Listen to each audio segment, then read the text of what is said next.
लंबा गहरा श्वास लेते हुए 3 बार परमपिता परमेश्वर के ओम नाम से ईश्वर का स्मरण करेंगे।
यज्ञ विधि, इस विषय में हम चर्चा कर रहे थे। तो यज्ञ में जो भौतिक द्रव्य है, जहाँ उनकी आवश्यकता होती है, उनको हम पर्याप्त मात्रा में लेकर के उनके माध्यम से हम क्रिया विशेष करते हैं। वहीं ईश्वर की स्तुति प्रार्थना उपासना भी यज्ञ के माध्यम से की जाती है। तो कल जो ईश्वर स्तुति प्रार्थना उपासना के 8 मंत्रों का महर्षि दयानंद सरस्वती जी ने निर्धारण किया है, उनमें से पहले मंत्र के विषय में हमने चर्चा की। उस मंत्र में ही एक देव शब्द आया, विश्वानि देव। तो देव का अर्थ है जो सब सुखों को देने वाला है, सब सुखों का दाता।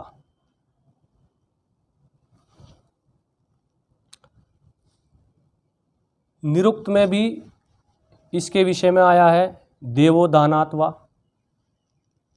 तो दान देने से व्यक्ति क्या बन जाता है? देव बन जाता है। और दूसरी बात आई दीपनादवा। दीपनाद अर्थात ज्ञान का प्रकाशक, दीपक प्रकाशित होने वाला। तो ज्ञान का प्रकाशक होने से भी ईश्वर क्या है? देव है। और द्योतनात्वा, द्योतनाथ मतलब चमकने से, प्रकाश स्वरूप होने से, प्रकाशित होने से भी ईश्वर जो है परमात्मा का नाम देव है। तो सब सुखों का दाता, ज्ञान का प्रकाशक व प्रकाश स्वरूप होने से परमात्मा का नाम देव है। शतपथ ब्राह्मण में भी आया है परमपिता परमेश्वर के लिए कि प्रजापति परमात्मा को देव कहते हैं। क्यों कहते हैं? प्रजापतिश् चतुर्विंशः। तो इसके लिए कहा है कि यही परमात्मा देव सर्वाधिक महाभाग्यशाली एवं केवल उपास्य है। अब एक शब्द और आया इसमें पहले ही मंत्र में, भद्रम। तो भदि कल्याणे सुखे च। तो भदि धातु से कल्याण अर्थ में जो है सुख के लिए, कल्याण के लिए और सुख के लिए, इससे भद्रम शब्द बनता है। तो जो भदि धातु है उस धातु से ओणादिक रक प्रत्यय के योग से भद्र शब्द सिद्ध हुआ। इस प्रकार से जो वास्तव में कल्याण कारक और सुख कारक कर्म हैं वे भद्र कर्म कहलाते हैं। जो कल्याण करने वाले कर्म हैं और सुख पहुँचाने वाले कर्म हैं वे भद्र कर्म कहलाएंगे। अब हमने एक बात कही कि कल्याण करने वाले कर्म, सुख देने वाले कर्म, तो फिर यहाँ उसका जो है विरोधाभास नहीं आना चाहिए। जिन कर्मों से केवल सुख ही मिलता है, जिन कर्मों से केवल कल्याण ही होता है, वे भद्र कर्म कहलाएंगे। और जिन कर्मों के करने से सुख के साथ साथ उसका विरोधाभासी दुख भी आता है तो वो भद्र कर्म नहीं कहलाएंगे। तो कल्याण कारक और सुख कारक कर्म वे ही है जिनसे केवल सुख ही मिलता है, वे ही भद्र कर्म की परिभाषा में आएंगे। तो शतपथ ब्राह्मण में यही बात और दूसरी जगह कही है, भद्रम कल्याणमय वेतत। ईश्वर जो है यह ईश्वर कल्याण करने वाला है, भद्र करने वाला है, हमें सुख प्रदान करने वाला है। तो ये पहला मंत्र हो गया। विश्वानि देव सवितर दुरितानि परासुव यद भद्रम तन्न आसुव। हे सब सुखों के दाता, ज्ञान के प्रकाशक, सकल जगत की उत्पत्ति करता एवं समग्र ऐश्वर्य युक्त परमेश्वर, आप हमारे संपूर्ण दुर्गुणों, दुर्वसनों और दुखों को दूर कीजिए और जो कल्याणकारक गुण कर्म स्वभाव सुख और पदार्थ है उसको हमें भली भांति प्राप्त कराइए। दूसरा मंत्र है ईश्वर स्तुति प्रार्थना उपासना का। ओम हिरण्यगर्भः समवर्तताग्रे भूतस्य जातः पतिरेक आसीत् सदाधार पृथिवीं द्यामुते मां कस्मै देवाय हविषा विधेम। मेरे साथ एक बार सभी दोहरा करके बोलेंगे। ओम हिरण्यगर्भः समवर्तताग्रे भूतस्य जातः पतिरेक आसीत् सदाधार पृथिवीं द्यामुते मां कस्मै देवाय हविषा विधेम। तो ये दूसरा मंत्र हो गया और इसमें एक शब्द आया है अग्रे। हिरण्यगर्भः संवर्तताग्रे,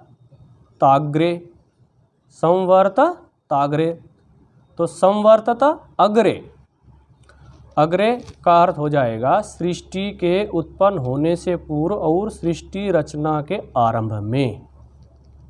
तो अग्रे से यहाँ अर्थ हो गया अग्रे अर्थात आगे, अर्थात पहले, प्रारंभ में।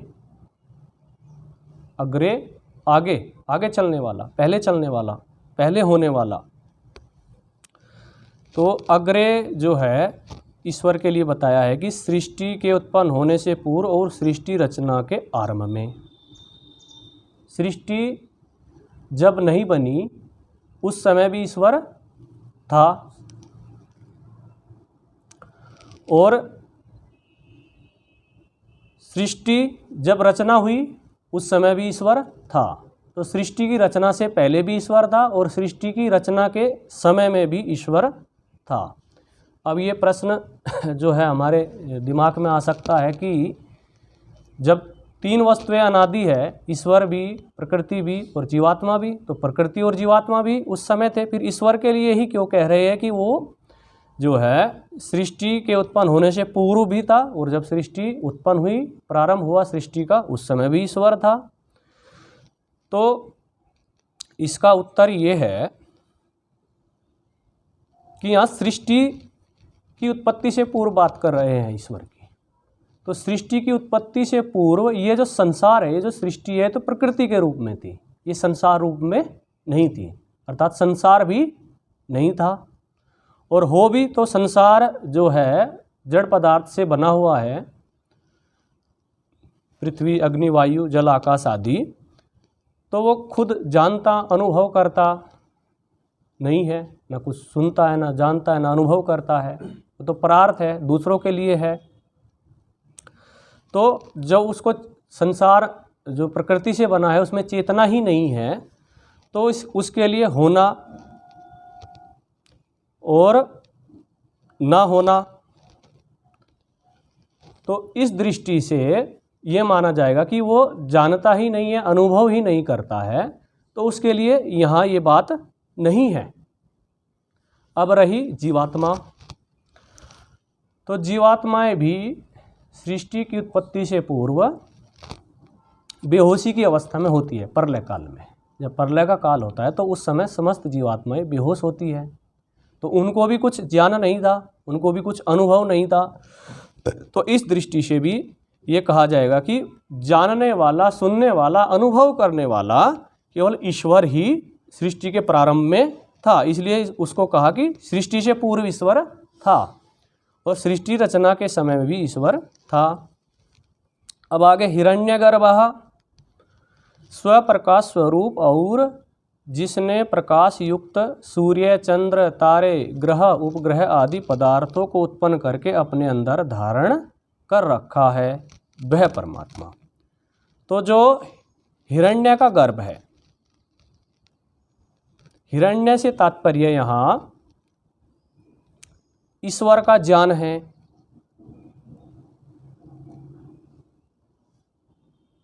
ईश्वर का जो ज्ञान है वो कहाँ है? ईश्वर में निहित है। ईश्वर का ज्ञान गुण किस में है? ईश्वर में है। गुण जो है गुणी में रहता है हमेशा। तो ईश्वर ने अपने ज्ञान को धारण किया हुआ है। ईश्वर का ज्ञान ईश्वर के अंदर है, अर्थात ईश्वर के गर्भ में है। तो इसलिए क्या हुआ? ईश्वर गर्भ हुआ, प्रकाश ज्ञान का। दूसरा, जो चमकने वाले पदार्थ होते हैं, जो प्रकाश युक्त पदार्थ होते हैं, जिनका जो संसार में प्रकाशित होते हैं, उनको भी ईश्वर ने जो है अपने गर्भ में धारण किया हुआ है। अर्थात जितने भी सूर्य, चंद्र, तारे, ग्रह, उपग्रह, जितने भी ये पदार्थ है, वो सब के सब उनको उत्पन्न भी करता है ईश्वर और अपने अंदर ही धारण करता है। ईश्वर से बाहर न तो सूर्य होगा, न चंद्रमा होगा, न पृथ्वी होगी, न कोई भी लोकांतर, जितने भी हम तारे, नक्षत्र आदि देखते हैं, वो ईश्वर से बाहर नहीं है, ईश्वर के गर्भ में है। ईश्वर का विस्तार अनंत है और अत्यधिक विशाल होने के बाद भी यह ब्रह्मांड ईश्वर के अंदर ही निहित है, क्योंकि अनंत है ईश्वर का विस्तार। ईश्वर के एक छोटे से भाग में ये है। तो ईश्वर अपने ज्ञान को भी धारण करता है और साथ ही साथ जितने भी ब्रह्मांड में चमकने वाले सूर्य, चंद्रमा, तारे, ग्रह, उपग्रह आदि पदार्थ हैं, उनको बना करके, उनको भी अपने अंदर धारण करके रखता है। तो अपने अंदर धारण करके रखने के कारण से उनको कहा जाता है कि वे क्या है? ईश्वर के गर्भ में है, हिरण्यगर्भः, जो इन पदार्थों का गर्भ है, गर्भ स्थान है, और ज्ञान का भी। फिर आगे एक शब्द आया संवर्तत। संवर्तत सम्यक रूप से वर्तमान था। ईश्वर क्या है? अच्छी प्रकार से वर्तमान था, उपस्थित था। संवर्तता, और वही भूतस्य, भूतस्य मतलब उत्पन्न हुए संपूर्ण जगत का। भूत से तात्पर्य होता है पृथ्वी, अग्नि, जल, वायु, आकाश, और इससे बने पदार्थों को भौतिक पदार्थ बोलते हैं, क्योंकि ये भूतों से बने हैं, पंचमहाभूतों से बने हैं। इसलिए यहाँ कहा भूतस्य, षष्ठी विभक्ति का प्रयोग यहाँ है। तो उत्पन्न हुए संपूर्ण जगत का। तो उत्पन्न हुआ संपूर्ण जगत क्या है? वो भौतिक है, भूतों से बना हुआ है, इसलिए बोल दिया भूतस्य, भूतों का, उत्पन्न हुए संपूर्ण जगत का। जातः, जातः प्रसिद्ध, प्रसिद्ध हुआ। व्यक्ति कब प्रसिद्ध होता है? जब उत्पन्न होता है। उत्पन्न होता है, बढ़ता है, किसी भी विषय विशेष में, किसी भी गुण विशेष में, किसी भी क्षेत्र विशेष में व्यक्ति बढ़ता है, बढ़ रहा है मतलब उत्पन्न हो रहा है, उसके अंदर वो गुण जो है विकसित हो रहे हैं, तो इस आधार पर वो जाता है, उत्पन्न होने वाला है, अर्थात प्रसिद्ध हो रहा है। प्रसिद्ध कब होगा? वो उत्पन्न हो रहा है, अपने क्षेत्र में विकसित हो रहा है। कोई भी राजनेता होता है या कोई भी प्रसिद्ध व्यक्ति होता है, महापुरुष होता है, पहले उसको प्राय कोई नहीं जानता, वो सामान्य होता है, वो प्रसिद्धि नहीं है उसकी। और जब वो एक महापुरुष के रूप में उभरता है, करोड़ों अरबों लोग उसको जान जाते हैं, तो उस समय क्या है, वो उसका रूप उत्पन्न हो गया, उसके वे गुण विकसित हो गए, तो वो रूप उत्पन्न होना वो क्या हो गया, उसकी प्रसिद्धि हो गई। इसलिए जातः के लिए प्रसिद्धि शब्द का प्रयोग किया। प्रसिद्ध, जातः प्रसिद्ध। ईश्वर भी जो है प्रसिद्ध हुआ सृष्टि को उत्पन्न करके। सृष्टि को यदि ईश्वर नहीं बनाता तो ईश्वर भी प्रसिद्ध नहीं होता, क्योंकि हम ना जान पाते, ना देख पाते, ना सुन पाते, ना अनुभव कर पाते। सृष्टि बनी, इस आधार पर ही हमने जो है ईश्वर को जाना, और जाना तो ईश्वर क्या है, प्रसिद्ध हुआ। और पति ही का अर्थ होता है रक्षा करने वाला, और रक्षा करने वाला अर्थात जो रक्षा करता है वही स्वामी है। इसलिए ईश्वर क्या है, पति ही स्वामी। एक केवल अकेला एक ही आसीत था, सहा उसी परमात्मा ने इमाम इस पृथ्वीलोक उत और द्याम द्युलोक आदि को धारण किया हुआ है। उसी ईश्वर ने इस पृथ्वीलोक को और द्युलोक आदि को धारण किया हुआ है। इस पृथ्वी को जिसके ऊपर हम रहते हैं, इसको भी ईश्वर ने ही धारण किया हुआ है, हमारी पृथ्वी को। और बाकी जो चमकने वाले लोकांतर है, प्रकाश देने वाले जो लोकांतर है, उनको भी ईश्वर ने ही धारण किया हुआ है। तो हम लोग उस कसमई का अर्थ हो जाएगा सुख स्वरूप। ईश्वर क्या है, सुख स्वरूप है, और प्रजा का पालक, सृष्टि का पालक है। हम लोग उस सुख स्वरूप प्रजा के पालक, सृष्टि के पालक देवाय शुद्ध एवं प्रकाश दिव्य सामर्थ्य युक्त। ईश्वर क्या है, उस देवाय अर्थात शुद्ध एवं प्रकाश दिव्य सामर्थ्य युक्त परमात्मा की प्राप्ति के लिए, देवाय देव के लिए, चतुर्थी विभक्ति लिए अर्थ में प्रयोग होता है, प्रयोजन के लिए। तो यहाँ प्रयोजन है, क्या प्रयोजन है, ईश्वर की प्राप्ति। और ईश्वर क्या है, देवाय अर्थात देव के लिए, ईश्वर के लिए। इसलिए उसको क्या, इसका अर्थ किया है यहाँ, शुद्ध एवं प्रकाश, शुद्ध है, प्रकाश दिव्य सामर्थ्य युक्त परमात्मा की प्राप्ति के लिए, उस देव के लिए, उस परमात्मा की प्राप्ति के लिए हविषा ग्रहण करने योग्य, हविषा अर्थात ग्रहण करने योग्य योग अभ्यास व हव्य पदार्थों द्वारा विधेम विशेष भक्ति करते हैं।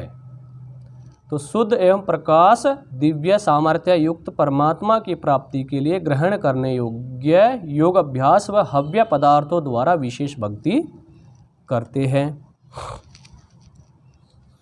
अब इसमें जो है भावार्थ रूप में एक बार इसको पढ़ देता हूँ, बाकी फिर कल चर्चा करेंगे, समय हो रहा है। सृष्टि के उत्पन्न होने से पूर्व और सृष्टि रचना के आरंभ में, जो ये मंत्र है, हिरण्यगर्भः संवर्तताग्रे भूतस्य जातः पतिरेक आसीत् सदाधार पृथ्वीं द्यामु तेमां कस्मै देवाय हविषा विधेम। इसका ये भावार्थ हो जाएगा कि सृष्टि के उत्पन्न होने से पूर्व और सृष्टि रचना के आरंभ में स्वप्रकाश स्वरूप और जिसने प्रकाश युक्त सूर्य, चंद्र, तारे, ग्रह, उपग्रह आदि पदार्थों को उत्पन्न करके अपने अंदर धारण कर रखा है, वह परमात्मा सम्यक रूप से वर्तमान था। वही उत्पन्न हुए संपूर्ण जगत का प्रसिद्ध स्वामी केवल अकेला एक ही था। उसी परमात्मा ने इस पृथ्वीलोक और द्युलोक आदि को धारण किया हुआ है। हम लोग उस सुख स्वरूप और प्रजापालक, सृष्टि पालक, शुद्ध एवं प्रकाश दिव्य सामर्थ्य युक्त परमात्मा की प्राप्ति के लिए हविषा ग्रहण करने योग्य योगाभ्यास व हव्य पदार्थों द्वारा विशेष भक्ति करते